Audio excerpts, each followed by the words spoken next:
I've stopped feeling like I want to create, and recently it's been more so like I feel like I have to.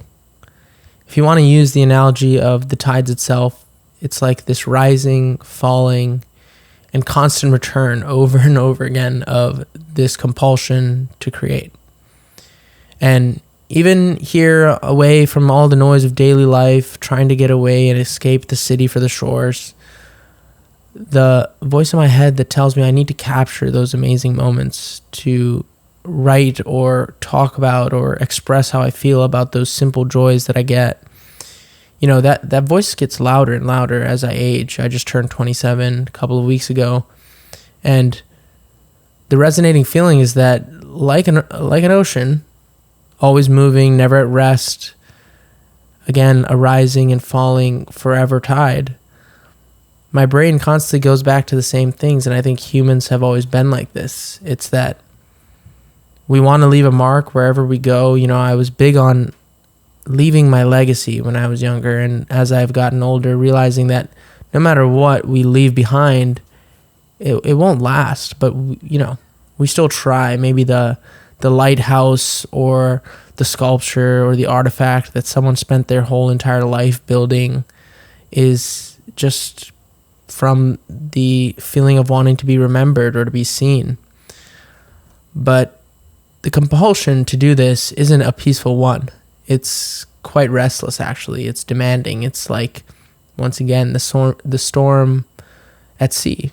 It's like you feel this freedom after you've created something that is good and that evokes emotion and makes yourself and those who experience the art feel some type of way.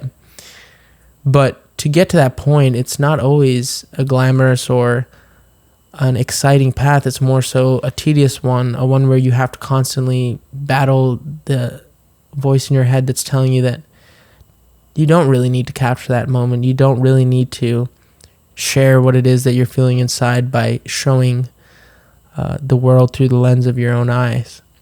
But that's more so getting caught in the current. And so what I've realized is I'm going to stop fighting it. And I've been a creative for my entire life. Humans are creative in nature.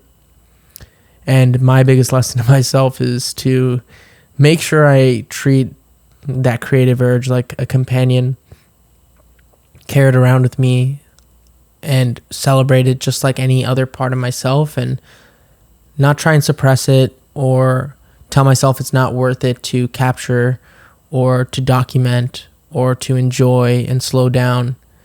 And that it is worth having something that I can look back at in 10, 20, 30, 40 years if I'm lucky and say, that was a moment that if I didn't capture, I would never be able to go back to. That was a moment that if I didn't capture, I would have never been able to share with my kids or my family and give them the emotion or give them the feelings that I had at that time in my life. So to conclude this and try and wrap this up with a bow, I think maybe we don't create because we want to. Maybe we create because, like the tide, we have to.